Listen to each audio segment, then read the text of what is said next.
નમસ્કાર, સત્યપુંજમાં આપનું સ્વાગત છે. હું છું લવજી કશ્યા. પત્રકાર એકતા પરિષદની ભાવનગર જિલ્લા બેઠક મળી. ભાવનગરના શિવશક્તિ હોલ ખાતે પત્રકાર એકતા પરિષદની બેઠક મળી ગઈ. બેઠકમાં ભાવનગરના જિલ્લા સમાહર્તા મનીષ બંસલ તથા ભાવનગરના યુવરાજ જયવીરરાજસિંહજીની અધ્યક્ષતામાં બેઠક મળી હતી.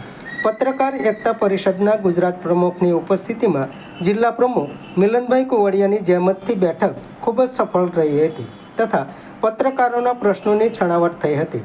કલેક્ટર તથા યુવરાજ દ્વારા પણ બેઠકને અનુરૂપ વક્તવ્ય રજૂ થયા હતા.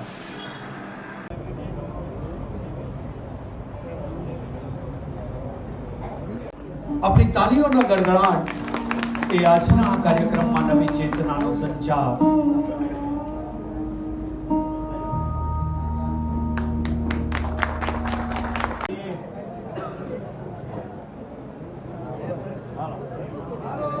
અમે તો મીન્સ કે જેવી રીતે તમે ગાઈડ કરો છો, જેવી રીતે તમે કહો છો એવી જ રીતે ચાલીએ છીએ. બીજું એક્ઝામ્પલ વહીવટી તંત્ર અને પત્રકારનો ચાકુ ઓર તરબૂચનો પણ કહી શકાય. छुरी तरबूज. अब चाकू तरबूज पे गिरे या तरबूज चाकू पे गिरे, कटना तो तरबूज को ही है. એમાં મને ખબર નથી કે તમે શું છો, પણ વહીવટી તંત્ર તરબૂચ છે આ મને ખબર છે. લોકતંત્ર ભારતની વાત કરીએ તો આપણા 3 સ્તંભ છે. લેજિસ્લેટિવ એસેમ્બલી એટલે કે વિધાયિકા, પછી કાર્યપાલિકા અને ન્યાયપાલિકા. અને આ લોકતંત્રનું જે ચોથો સ્તંભ છે આ પત્રકારિતા છે, જર્નલિઝમ. અને મજાકની કે રમૂજની વાત અલગ છે, પરંતુ ખરેખર જે તમારું રોલ છે સમાજમાં અને ખરેખર જે તમે લોકો દિવસ રાત 24 કલાક મીન્સ કે કામ કરો છો અને ખરેખર હું સેલ્યુટ કરું છું.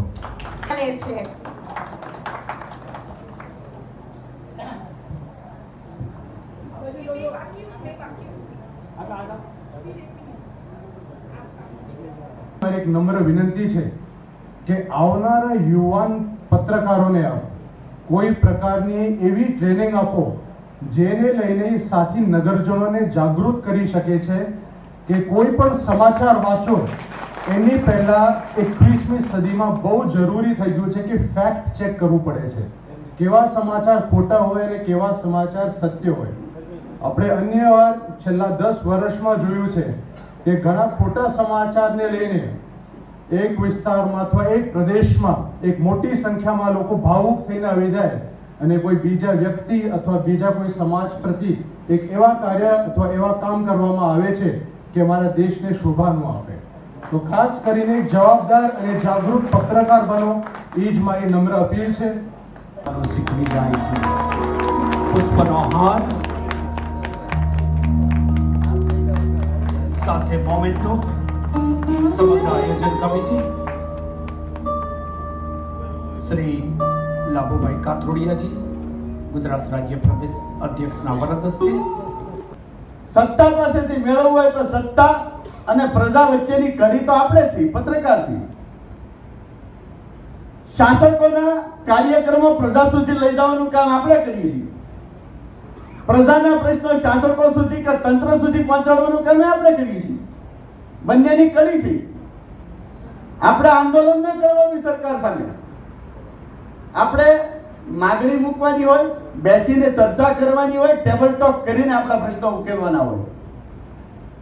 જેટલે આંદોલન કરવાના પ્રયાસ કર્યા છે મને ખબર છે. એક ટીમમાં એક ભાવનગરના મેમ્બર જતા હતા, અમારા આજ આંદોલન છે, મુખ્યમંત્રી કાર્યાલય જઈ છે, ઘેરાવ કરવાનો છે. દરવાજા પહેલા તો બસમાં ભરી લીધા, કયા પોલીસ સ્ટેશનમાં મૂક્યા ખબર ન પડી. પછી પ્રશ્ન તમારા માર્યા જાય છે, તમારા પ્રશ્ન ઉકેલવાની છે, એ સાચી દિશા નથી. દરેક વસ્તુ લડવાથી જ મળી રહી એ ખોટું છે. અને બંધારણે આપણને લડવાનો અધિકાર આપ્યો છે, એમાં ના નથી, પણ લડવાની પદ્ધતિઓ હોય છે.